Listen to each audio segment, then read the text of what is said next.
ज़रई कानून के खिलाफ दिल्ली प्रदेश कांग्रेस कमेटी ने पैदल मार्च किया। राजघाट से एलजी हाउस तक पैदल मार्च के दौरान पुलिस ने उन्हें रोक दिया, लेकिन कांग्रेस के कारकुनान अड़े रहे। मोदी हुकूमत के खिलाफ जबरदस्त नारेबाजी की गई और ज़रई कानून को फौरी वापस लेने का मुतालबा किया गया।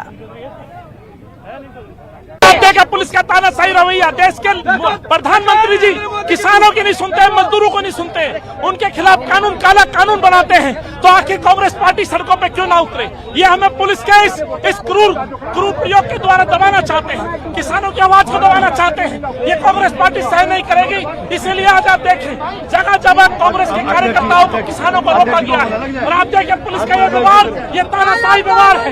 इस व्यवहार के खिलाफ कांग्रेस पार्टी सड़कों पर है।